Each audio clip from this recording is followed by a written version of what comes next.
हमें ये समझ नहीं आ रहा है क्या हम पढ़ें क्या नहीं पढ़ें। पढ़ना बहुत कुछ है, उसमें से छांटे कैसे कि क्या इंपॉर्टेंट चीज है। इसी क्रम में मैं एक वीडियो लेकर आपके लिए आया हूँ, काफी इंपॉर्टेंट आपके लिए होगा। देखिए, कांग्रेस के महत्वपूर्ण अधिवेशन के बारे में हम लोग बात करेंगे। आप लोग बोलेंगे सर इसमें नया आप क्या लेके आए हैं। मेरे दोस्त, कुछ नया लेके नहीं आया हूं, लेकिन वैसी चीजें लेके आया हूं कांग्रेस अधिवेशन में से। मैं उस अधिवेशन को बस लेके आया हूं जो कि एग्जाम में बार बार पूछता है, जो कि मोस्ट इंपॉर्टेंट है। अब तक देखिए, कांग्रेस के टोटल 55 अधिवेशन हो चुके हैं। कांग्रेस टोटल 55 अधिवेशन हुए थे आजादी तक, ठीक है। इसमें हमें कितना पढ़ना, देखिए 55 का 55 हमारे मतलब का नहीं है, हमारे मतलब का सिर्फ 22 अधिवेशन है। उस 22 अधिवेशन को मैं आपके सामने लेके आज हाजिर हूं। वीडियो अच्छा लगेगा, वीडियो को शेयर करिएगा, नए लोग चैनल सब्सक्राइब करिएगा। चलिए हम लोग स्टार्ट करते हैं। देखिएगा, सबसे पहला अधिवेशन तो ऑब्वियसली इंपॉर्टेंट है ही है, 85 में हुआ था। 1885 में पहला अधिवेशन हुआ था, मुंबई में हुआ था, और इसके अध्यक्ष थे डब्ल्यूसी बैनर्जी, व्योमेश चंद्र बैनर्जी जी। इंपॉर्टेंट इसमें क्या था, देखिए इसमें टोटल 72 मेंबर्स ने पार्टिसिपेट किया था। और सबसे इंपॉर्टेंट चीज ये था कि देखिए, स्टार्टिंग में ये जो ऑर्गेनाइजेशन है इसका नाम था भारतीय राष्ट्रीय संघ। दादा भाई नौरोजी ने फिर सुझाव दिया और बोला भैया इसका नाम भारतीय राष्ट्रीय कांग्रेस कर दीजिए। तो फिर इसका नाम चेंज करके भारतीय राष्ट्रीय कांग्रेस किया गया। पहले नाम क्या था, भारतीय राष्ट्रीय संघ, याद रखेंगे, बहुत इंपॉर्टेंट है। नेक्स्ट देखिएगा, 1886 में दूसरा अधिवेशन हुआ कलकत्ता में। कहां हुआ, कलकत्ता के अंदर में। इसके कौन थे अध्यक्ष, दादा भाई नौरोजी। मोस्ट इंपॉर्टेंट यहां एक चीज समझिएगा, ये प्रथम पारसी अध्यक्ष भी थे। ये पूछे अगर कि पहला पारसी अध्यक्ष कौन बना, कहां बना, तो 86 में कलकत्ता में दादा भाई नौरोजी बने। इसका खासियत क्या था, तो इसमें देखिए नेशनल एसोसिएशन कांग्रेस का राष्ट्रीय कांग्रेस में मर्ज हो गया था, एमलगेमेशन हो गया था, ठीक है, वो मिल गया था उसमें जाके। और मोस्ट इंपॉर्टेंट, डफरिन ने इसमें गार्डन पार्टी दिया था, ठीक है। डफरिन ने, ये जो 86 में कलकत्ता अधिवेशन हुआ था, गार्डन पार्टी इसने, मतलब उद्यान भोज जो है, हिंदी में उद्यान भोज, इसने दिया था। नेक्स्ट जो है देखिए फिर 87 में हुआ। ये इंपॉर्टेंट है, ऊपर का 3-4 इंपॉर्टेंट, इसलिए हम लोग कंटिन्यू देख रहे हैं। उसके बाद देखिए आप लोगों को बहुत इंपॉर्टेंट समिट मिलेंगे। मद्रास में हुआ था, बदरुद्दीन तैयब जी ने इसमें इसकी अध्यक्षता की थी। इसका इंपॉर्टेंट क्यों है ये हम इसको क्यों यहाँ पे नोट किए हैं। सबसे पहले देखिए तमिल भाषा में इसमें भाषण दिया था बदरुद्दीन तैयब जी ने, इसमें तमिल भाषा में भाषण दिया था। इसका जो ओपनिंग जो किया था ना, इन्होंने तमिल भाषा में भाषण देके इस समिट का ओपनिंग किया था, ठीक है। उसके बाद बैठक हुआ 1888 में, कांग्रेस की जो महत्वपूर्ण अधिवेशन है इसमें 1888 नेक्स्ट है हमारा। ये कहां हुआ, देखिए इलाहाबाद के अंदर में ये हुआ था, ठीक है। जॉर्ज यूल इसके अध्यक्ष थे। क्यों इंपॉर्टेंट ये हो जाता है, क्योंकि ये प्रथम अंग्रेजी अध्यक्ष थे, इसलिए पढ़ना इंपॉर्टेंट हो जाता है। अच्छा, इसके कॉजेस पढ़ लेते हैं, इंपॉर्टेंट कारण इसकी। पहली बार इसमें लाला जी ने हिंदी में भाषण दिया था। इससे जस्ट ऊपर वाले में बदरुद्दीन तैयब जी ने देखिए तमिल में भाषण दिया था। यहां पे देखिएगा लाला जी ने क्या किया, हिंदी में भाषण दिया था, ठीक है। और इलाहाबाद के गवर्नर ऑकलैंड के विरोध करने के बावजूद भी यह अधिवेशन कंप्लीट करवाया गया था। मोस्ट इंपॉर्टेंट है, याद रखिएगा, वेरी वेरी इंपॉर्टेंट है। नेक्स्ट देखिए 1890 में जो अगला अधिवेशन हुआ, इसके अधिवेशन कहां हुआ, कलकत्ता के अंदर हुआ। अध्यक्ष कौन थे, फिरोज शाह मेहता इसके अध्यक्ष थे। अब देखिएगा कलकत्ता यूनिवर्सिटी, उस समय जो है कलकत्ता यूनिवर्सिटी की प्रथम महिला जो है ग्रेजुएट, प्रथम महिला ग्रेजुएट, उनका नाम था कादम्बनी गांगुली, ठीक है। इन्होंने अधिवेशन को संबोधित किया था, इसलिए ये इंपॉर्टेंट है।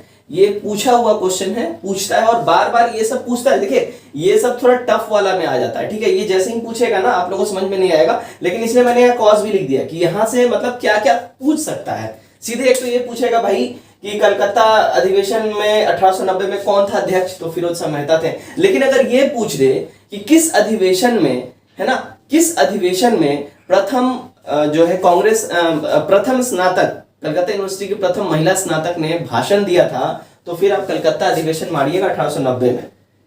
सारा एस्पेक्ट हम कवर कर रहे हैं, देखते चलिएगा। बस आप लोग देखिए, अगर दिखे नहीं तो ये मत बोलिएगा दिख नहीं रहा है, हम सब कुछ बोल के आपको बता रहे हैं, बस आप सुनिए वीडियो, बस सुनिए, आपको सब कुछ याद हो जाएगा। 1896 में देखिएगा, 1896 में हुआ क्या, तो फिर 1896 में हुआ अधिवेशन नेक्स्ट कलकत्ता में। रहमतुल्ला एम सयानी इसके अध्यक्ष थे और पहली बार इसमें वंदे मातरम गाया गया, इसलिए इंपॉर्टेंट बन जाता है, ठीक है। पहली बार इसमें वंदे मातरम गाया गया, कब गाया गया, 1896 के अंदर गाया गया। नेक्स्ट आया था हमारा देखिए 1905 बनारस अधिवेशन। इसमें कौन थे अध्यक्ष, जी के गोखले साहब इसके अध्यक्ष थे, ठीक है। क्यों इंपॉर्टेंट हो जाता है भैया, आपको याद होगा बंगाल विभाजन हुआ था, कर्जन ने करा था 1905 में बंगाल विभाजन। बंगाल विभाजन का इसमें सबसे पहले तो आलोचना किया गया और स्वदेशी आंदोलन और बहिष्कार आंदोलन को समर्थन दिया गया इसमें, इसलिए इंपॉर्टेंट हो जाता है। ठीक है, बंगाल विभाजन के टाइम 1905 में कहां अधिवेशन हुआ था? बनारस में हुआ था। अध्यक्ष कौन थे? गोखले थे। ठीक, क्लियर। 1906 देखिएगा, 1906 अगला आता है। अब ये क्यों इंपॉर्टेंट हो जाता है हम बता रहे हैं। कलकत्ता में ये हुआ। नेक्स्ट 1906 में दादा भाई नौरोजी ने इसकी अध्यक्षता की। अब इसमें ये इंपॉर्टेंट क्यों हो जाता है? क्योंकि सबसे पहली बार स्वराज शब्द का प्रयोग दादा भाई नौरोजी ने इस अधिवेशन में किया था। तो ये पूछा जाता है कि स्वराज शब्द का प्रयोग पहली बार कब हुआ? 1906 में हुआ था, कलकत्ता अधिवेशन के अंदर में। नेक्स्ट है देखिए 1907 का अधिवेशन। ये कहां हुआ? सूरत के अंदर ये हुआ था। ठीक है, किसने इसकी अध्यक्षता की? रास बिहारी घोष साहब ने इसकी अध्यक्षता की। कांग्रेस का इसमें प्रथम विभाजन हुआ। प्रथम विभाजन मतलब नरम दल और गरम दल में विभाजन हो गया। ठीक है, प्रथम जो 1907 में विभाजन हुआ उसकी अध्यक्षता की थी रास बिहारी घोष ने सूरत के अंदर में। ठीक है, नेक्स्ट देखिए 1911 का अधिवेशन। आप लोगों को दिख रहा होगा तो 1911 का अधिवेशन है, कलकत्ता में ये हुआ। ठीक है, बिशन नारायण धड़ ने इसकी अध्यक्षता की थी। और ये इंपॉर्टेंट क्यों हो जाता है? क्योंकि यहाँ पे पहली बार जनगण मन गाया गया। ये इसलिए नहीं बोलिएगा कि 1911 में दिल्ली दरबार लगा था इसलिए इंपॉर्टेंट है, नहीं। इंपॉर्टेंट इसलिए है क्योंकि पहली बार 1911 में जनगण मन गाया गया, इसी में गाया गया। अब नेक्स्ट आता है देखिए 1916 का लखनऊ अधिवेशन। इस अधिवेशन में देखिए अध्यक्षता किसने की थी? अंबिका चरण मजूमदार जी ने करी थी। और इसमें ये इंपॉर्टेंट इसलिए बन जाता है, इसमें कॉजेज इसलिए इंपॉर्टेंट बन जाते हैं। देखिए तिलक ने, बाल गंगाधर तिलक ने इसमें नारा दिया था, स्वराज मेरा जन्मसिद्ध अधिकार है। जी हाँ, इसी में उन्होंने नारा दिया था, स्वराज मेरा जन्मसिद्ध अधिकार है। कब? 1916 के लखनऊ अधिवेशन में अंबिका चरण मजूमदार जी ने इसकी अध्यक्षता की थी। और कांग्रेस का विलय हो गया, यानी कि नरम दल गरम दल जो 1907 में विभाजन हुआ था, 1916 में अंबिका चरण मजूमदार जी की अध्यक्षता में मिल गया वापस। ठीक है, और इसी में मुस्लिम लीग से समझौता भी हुआ था 1916 में। ठीक है, बहुत सारे एस्पेक्ट्स में समझौता हुआ था, बस इतना समझिए मुस्लिम लीग से कांग्रेस का समझौता भी हुआ था। यहां तक समझे? अब आगे बढ़ते हैं। चलिए नेक्स्ट जो हमारे अधिवेशन है, अब तक हमने 1916 तक का देख लिया। अब 1916 के बाद का देखते हैं। देखिए 1916 के बाद का जो नेक्स्ट है 1917। इंपॉर्टेंट क्यों हो जाता है इसमें? क्योंकि एनी बेसेंट फर्स्ट एवर प्रथम महिला बनी थी इनकी अध्यक्ष कांग्रेस में। ठीक है, कहां हुआ? कलकत्ता में हुआ। और सबसे पहले इसके अलावा अगर कॉज पूछा जाए कि क्या कारण क्या था और इसके इंपॉर्टेंट होने का, तो सबसे पहले तिरंगा झंडा जो है यहाँ फहराया गया था कलकत्ता अधिवेशन 1917 के अंदर। एनी बेसेंट महिला थी, क्योंकि ज्यादातर क्वेश्चन नहीं पूछा जाता है प्रथम महिला अध्यक्ष किस अधिवेशन बनी, तो सबको याद है एनी बेसेंट बनी थी कब? 1917 में। ये तो ठीक है, लेकिन एक और इंपॉर्टेंट कॉज था उस अधिवेशन में, क्योंकि उसमें सबसे पहली बार तिरंगा झंडा फहराया गया था। नेक्स्ट है देखिए 1920 का अधिवेशन कहां हुआ? नागपुर में हुआ था। किसके अध्यक्षता में? सी विजय राघवाचारी की अध्यक्षता में। इसका इंपॉर्टेंट कॉज क्या था? इंपॉर्टेंट कॉज था असहयोग आंदोलन के कार्यक्रम को अनुमोदित किया गया, इसमें लीगलाइज्ड कर दिया गया नेशनल लेवल पे, नेशनल कांग्रेस के द्वारा। ठीक है, 1924 का देखिए बेलगांव अधिवेशन। इसमें इकलौता ये एकमात्र ऐसा अधिवेशन है जिसमें महात्मा गांधी ने अध्यक्षता की थी। इसमें और कुछ इंपॉर्टेंट कॉज नहीं है, बस चूंकि महात्मा गांधी ने इसकी अध्यक्षता की है इसलिए इसको इंपॉर्टेंट बना दिया गया और इंपॉर्टेंट हो भी गया है। याद रखना है बस, 1924 के बेलगांव अधिवेशन में इन्होंने अध्यक्षता की थी। 1925 में देखिए मद्रास में हुआ था यह अधिवेशन। 1925 में एस.ए. अंसारी ने इसकी अध्यक्षता की थी। इंपॉर्टेंट है ये, ध्यान रखिए, इसको सर्किल हम कर देते हैं। एस.ए. अंसारी ने इसकी अध्यक्षता की थी। क्यों इंपॉर्टेंट है? क्योंकि पूर्ण स्वाधीनता की मांग की गई, पूर्ण स्वराज नहीं है, पूर्ण स्वाधीनता की मांग की गई। साइमन कमीशन का बहिष्कार प्रस्ताव पारित किया गया। बहुत इंपॉर्टेंट है, साइमन कमीशन का बहिष्कार प्रस्ताव किस अधिवेशन में हुआ? 1925 के मद्रास अधिवेशन में। कौन थे अध्यक्ष? तो एस.ए. अंसारी थे और पूर्ण स्वाधीनता की मांग की गई थी। क्लियर? नेक्स्ट देखिएगा 1929 लाहौर में हुआ यह अधिवेशन। किसने किया? जवाहरलाल नेहरू ने किया। अब यहाँ पे देखिए, यहाँ पे पूर्ण स्वराज की मांग की गई थी, यहाँ पे पूर्ण स्वाधीनता की मांग की गई, और लाहौर में जवाहरलाल नेहरू की अध्यक्षता 1929 में पूर्ण स्वराज की मांग की गई। और मोस्ट इंपॉर्टेंट चीज समझिए, हर साल 26 जनवरी के दिन को जो है स्वतंत्रता दिवस के रूप में मनाने की घोषणा की गई थी 1929 के, है ना, लाहौर अधिवेशन में जे.एल. नेहरू के अध्यक्षता में। फिर आता है 1931 का अधिवेशन, वेरी वेरी इंपॉर्टेंट है, कराची में हुआ था। किसने किया था? वल्लभ भाई पटेल ने इसकी अध्यक्षता करी थी।